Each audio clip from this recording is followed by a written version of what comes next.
Hi friends, வணக்கம். குழந்தைங்களுக்கான egg பொடி mass அதை தான் பண்ண போகிறோம். அதுக்கு ஒரு 3 பெரிய வெங்காயம் நறுக்கி வச்சுருக்கேன். கேப்சிகம் அதாவது குடைமிளகாய் அதை ஒரு 2 துண்டு நறுக்கி வச்சுருக்கேன்.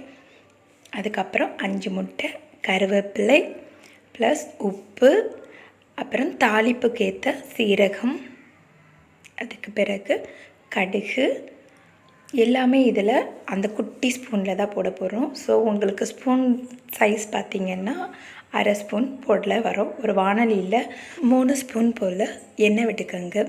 எண்ணெய் விட்டதுக்கப்புறம் இது கடுகு கொஞ்சம், சீரகம் கொஞ்சம், எல்லாமே ஒரு அரை ஸ்பூன் போல் தான் இருக்கும். ஸோ போட்டுட்டு நல்லா இது பொரிஞ்சு வரணும். பொரிஞ்சு வந்ததுக்கப்புறம் கருவேப்பிலையும் போட்டுடுங்க.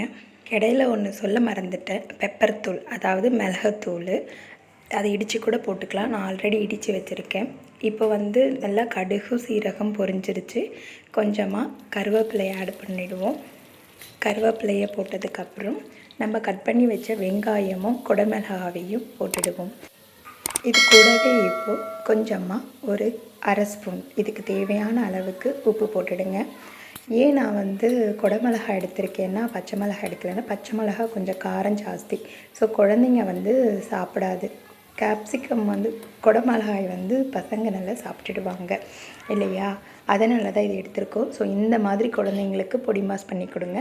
இப்போ அந்த 5 முட்டையை என்ன பண்ண போகிறோன்னா நல்லா பீட் பண்ணிக்க போகிறோம். அதாவது நல்லா ஒரு ஃபோக்கை வச்சு நல்லா அடிச்சிடுங்க. ஸோ எனக்கு ஒரு கையில் அடிக்கிறதுனால கொஞ்சம் கஷ்டமாக இருந்தது, இருந்தாலும் பரவாயில்ல, நான் அடிச்சிட்டேன். நல்லா அடித்து வச்சாச்சு. இப்போ என்னென்னா வெங்காயம் ரொம்பவும் வதங்க விடக்கூடாது, வெங்காயம் கலர் மாறக்கூடாது, ஓகேங்களா. ரொம்ப வதக்கிட்டோம்னா அந்த ஒரு பொடி மாசே டேஸ்ட் மாறி போயிடும். ஸோ லேசாக தான் வதங்கணும். சிம்மிலேயே வச்சு வதக்க விடுங்க. இப்போ ஓரளவுக்கு நல்லா வதங்கியாச்சு. அடிக்கடி கலரி விட்டுக்கிட்டே இருங்க. இந்த மாதிரி நடுவில் கொஞ்சம் தள்ளி விட்டுருங்க. ஓரம் எல்லாம் இந்த மசாலா எல்லாம், இந்த வெங்காயம், இந்த பச்சை மிளகாய் எல்லாம் ஓரம் வந்துடணும்.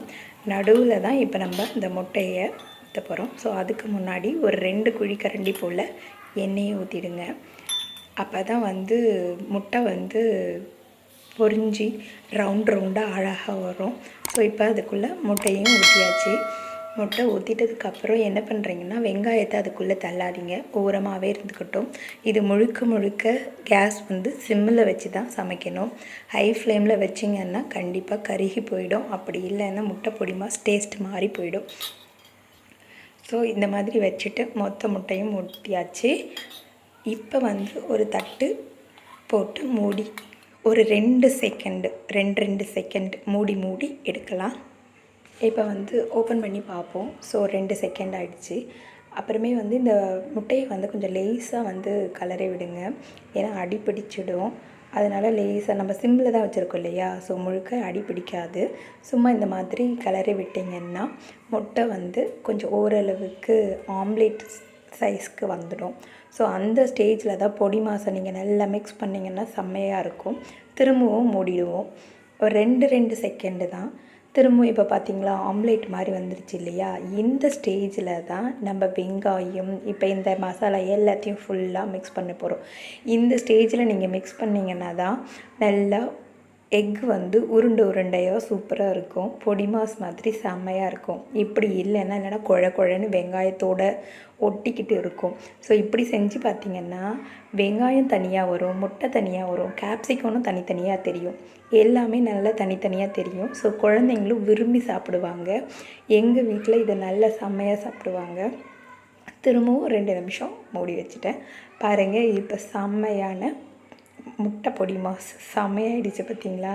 இது பாருங்கள் எப்படி நல்லா பொடியாக எக் தனித்தனியாக தெரியுது பார்த்திங்களா. இந்த மாதிரி நல்லா கலரிட்ட பிறகு கடைசியாக அரை ஸ்பூன் போல் மிளகுத்தூள் சேர்த்துருங்க. ஏன்னா குழந்தைங்களுக்கு கேப்சிகமில் இருக்க காரம் பத்தாது. ஸோ மிளகுத்தூள் உடம்புக்கு ரொம்ப நல்லது. ஸோ அதை மிக்ஸ் பண்ணிவிடுங்க. எப்போ எக்கு செஞ்சாலும், முட்டை செஞ்சிங்கன்னா கண்டிப்பாக மிளகுத்தூள் ஆட் பண்ணி குழந்தைங்களுக்கு கொடுங்க, அது ரொம்பவும் நல்லது. ஸோ முட்டை பொடி மாஸ் தயாராகிடுச்சு. இந்த எக் பொடி மாஸ் செம்ம டேஸ்ட்டாக இருந்துச்சு. குழந்தைங்களுக்கு இப்படி செஞ்சு கொடுத்தீங்கன்னா ரொம்ப ஹெல்த்தியாகவும் இருக்கும். ஸோ அவங்களும் லைக் பண்ணி சாப்பிடுவாங்க. வெங்காயம் கூட பார்த்திங்களா இதில் தனித்தனியாக அழகாக தெரியுது. ஸோ இந்த மாதிரியே செய்யுங்க. பச்சை மிளகா போட்டு செய்யாதீங்க. நிறைய குழந்தைங்க பச்சை மிளகா போட்டு செஞ்சால் எடுத்து எடுத்து வைப்பாங்க. ஸோ என் குழந்தைங்களும் இந்த மாதிரி செஞ்சுருக்காங்க. ஸோ அதனால தான் இந்த மாதிரி ட்ரை பண்ணியிருக்கேன். ஸோ நீங்களும் உங்கள் வீட்டில் இந்த மாதிரி பொடி மாஸ் செய்து பார்த்துட்டு கமெண்ட் பண்ணுங்கள். கண்டிப்பாக லைக் பண்ணுங்கள். எங்கள் சேனலை மறக்காமல் சப்ஸ்கிரைப் பண்ணுங்கள். தேங்க்யூ.